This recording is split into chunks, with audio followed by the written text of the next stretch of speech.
Magandang araw sa inyong lahat. Welcome sa isa na namang nakakakilabot na istorya. Sa loob ng mahigit 10 taon bilang isang taxi driver, marami ng kakaibang pasahero ang naisakay ni Mang Orlando. May mga lasing na hindi alam ang pupuntahan, may magkasintahang nag-aaway, at may ilang hindi nagbabayad. Ngunit sa gabing ito, isang pasaherong hinding-hindi niya malilimutan ang sumakay sa kanyang taxi. Ang huling pasahero niya sa gabing iyon, madaling araw na, at halos patapos na ang shift ni Mang Orlando.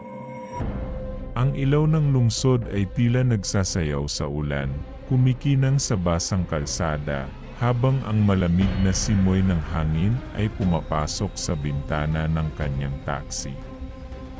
Pinilit niyang idikit ng bahagya ang kanyang manipis na jacket sa katawan upang labanan ang ginaw.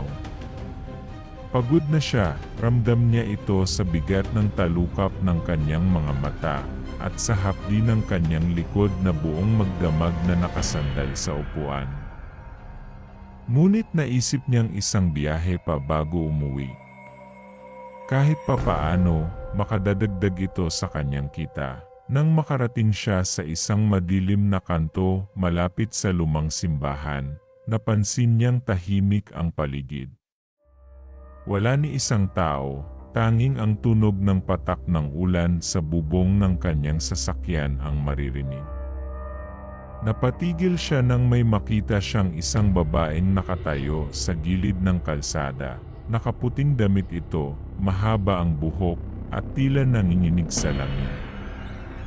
Bahagyang natatakpan ng anino ng poste ang kanyang mukha, kaya't hindi niya agad makita ang anyo nito ng malinaw. Para bang nag-aalinlangan itong lumapit, ibinaba niya ang bintana at bahagyang ngumiti upang ipakita na wala siyang masamang intensyon. "Miss, sakay po kayo?" Tanong niya, ang boses niya ay bahagyang napalunok. Dahil sa di maipaliwanag na kaba, tumango ang babae at dahan-dahang pumasok sa likod ng taxi. Narinig niya ang mahina at bahagyang nanginginig nitong buntong hininga. Napansin din niyang hindi ito nagdala ng kahit anong gamit, ni payong o bag man lang. Madilim sa loob ng sasakyan, at tanging ang mahinang ilaw mula sa dashboard ang bahagyang nagbigay liwanag sa kanya. "Saan po tayo, ma'am?" Tanong niya habang lihim na sinisipat ang babae sa rearview mirror. Mahina ang boses nitong sumagot. "Sa may Sitio Antonio po." Napakunot noo si Mang Orlando. Ang Sitio Antonio ay isang lumang baryo sa dulo ng lungsod, malayo at sa kanyang pagkakaalam, halos wala ng mga nakatira roon.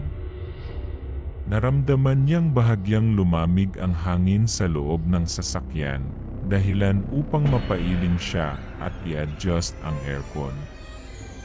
Pero dahil sa pagod at kagustuhang matapos na ang huling biyahe, hindi na siya nagtanong pa. Dahan-dahan niyang pinaandar ang taxi, habang ang ulan ay patuloy na bumabagsak sa labas, tila isang himig na unti-unting lumalamon sa katahimikan ng gabi. Tahimik ang biyahe.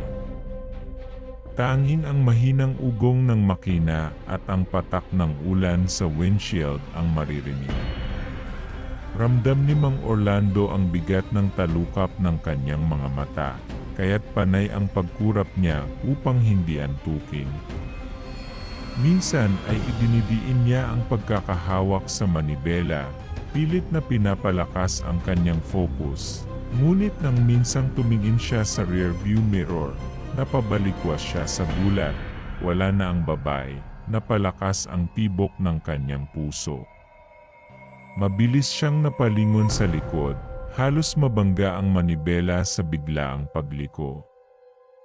Mabilis din niyang sinipat ang backseat, pilit hinahanap ang kahit anong bakas ng kanyang pasahero. Ngunit walang kahit anong senyales na may nakasakay kanina. Napamura siya, agad na inihimpil ang sasakyan sa gilid ng daan. Nanginginig ang kanyang kamay habang nililibot ng tingin ang loob ng taxi. Binuksan pa niya ang pinto, sumilip sa labas upang tingnan kung bumaba ito nang hindi niya namalayan. Ngunit imposibleng bumaba ito nang hindi siya nakarinig ng kahit anong ingay, walang tunog ng pagbukas ng pinto, walang yabag ng paa sa basang semento. Napalunok siya, pilit kinakalma ang sarili. Baka naman kung sino lang yon.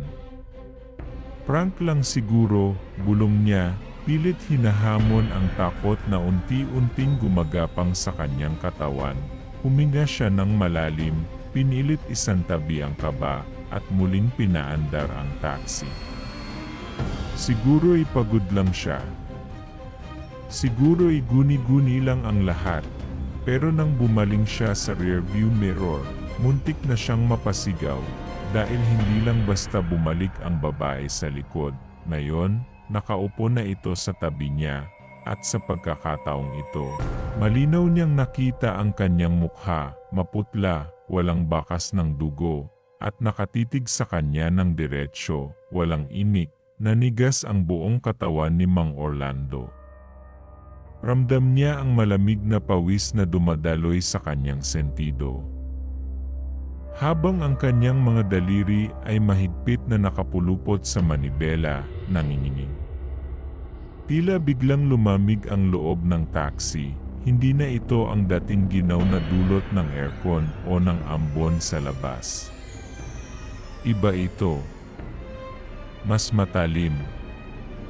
Mas bumabaon sa kanyang balat, mabagal siyang lumingon sa kanyang kaliwa, halos hindi makagalaw ang kanyang leeg sa sobrang takot, at nandoon na ang babae, maputlang maputla, nakatitig sa kanya ng walang emosyon. Ang kanyang mahahabang pilik mata ay halos hindi gumagalaw, at ang mahabang buhok nito ay bahagyang natatakpan ang kanyang mukha, pero sapat para makita ni Mang Orlando ang malaluha nitong mga mata, manong. Mahinang tinig ng babae, parang lumulutang ang kanyang boses sa loob ng taxi. Malamig at walang buhay, halos hindi makapagsalita si Mang Orlando. Naramdaman niyang nanunuyo ang kanyang lalamunan, at kahit gustuhin niyang sumagot, tila hindi siya makahanap ng boses. Paano? Nanginginig niyang tanong, ang kanyang hininga ay putol-putol, parang may nakadagan sa kanyang dibdib, bahagyang yumuko ang babae. Doon lang po sa may Sitio Antonio. Ipuntong iyon, ramdam ni Mang Orlando ang panlalamig ng kanyang buong katawan. Hindi niya alam kung sisigaw, lalabas ng sasakyan, o tatakbo. Pero kahit anong gawin niya, tila hindi niya makontrol ang sarili niyang katawan. Para siyang naengkanto, ang kanyang isip ay nagsisigaw ng pagtanggi, ngunit ang kanyang mga kamay ay kusa ng gumagalaw, ibinabalik sa manibela, ipinapaandar ang sasakyan, muli niyang pinaandar ang taxi, hindi dahil gusto niya, kundi dahil parang may puwersang nagdidikta sa kanya na tapusin ang biyahe. Sa buong biyahe, hindi siya muling tumingin sa babae. Ngunit kahit hindi niya ito tinitingnan, ramdam niya ang presensya nito. Ramdam niya ang malamig na dampi ng hindi nakikitang tingin. Ang bawat paghina nitong hindi niya alam kung totoo o imahinasyon lang niya. At sa likod ng katahimikan ng sasakyan, sa pagitan ng tunog ng ulan at mahinang ugong ng makina, isang bagay ang bumabagabag sa kanya. Ang pabigat na pakiramdam na hindi na lang sila dalawa sa loob ng taxi.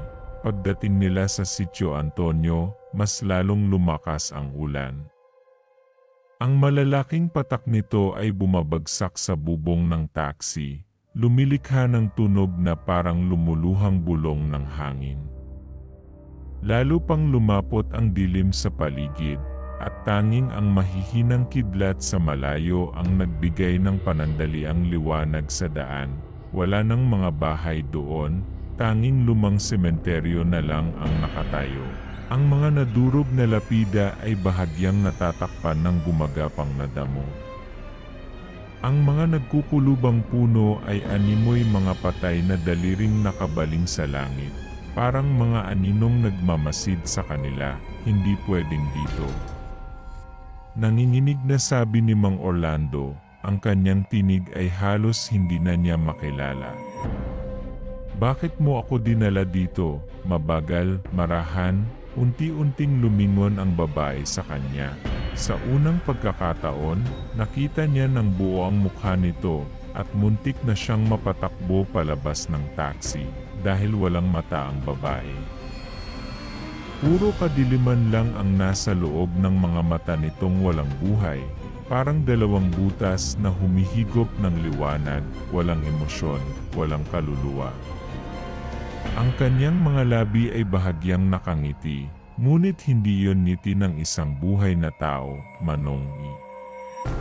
Mahinang tinig ng babae, ngunit sa katahimikan ng gabi, parang dumagundong ito sa buong sasakyan.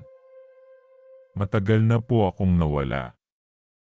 Pero hindi ko pa rin makita ang daan pauwi, napaatras si Mang Orlando, pilit nilalabanan ang panginginig ng kanyang katawan. Ano nang ibig mong sabihin? Dahan-dahang tumagilid ang ulo ng babae, parang isang manikang may sirang leg. Sinundo ko lang po ang huling pasahero ko. Katulad ng pagsundo mo sa akin. Napansin ni Mang Orlando na unti-unting bumibigat ang kanyang mga mata. Ang kanyang isipan ay nagiging malabo, parang hinihila ng isang hindi maipaliwanag na puwersa pababa. Sa kawalan, ang kanyang mga kamay ay dumulas mula sa manibela.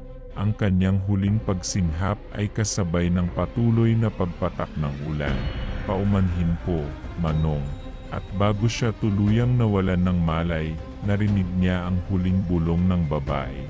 Malamig, mahina, ngunit puno ng hindi maipaliwanag na pangako. Ngayon, ikaw na ang susunod na huling pasahero. Kinabukasan, isang batang naglalakad sa gilid ng sementeryo ang nakatakip ang ulo gamit ang kanyang manipis na jacket. Kakaunti pa lang ang sikat ng araw. At ang ambon mula sa nagdaang ulan ay nag-iwan ng malamig na hangin sa paligid. Dala ng kuryosidad, nilingon niya ang lumang tarangkahan ng sementeryo.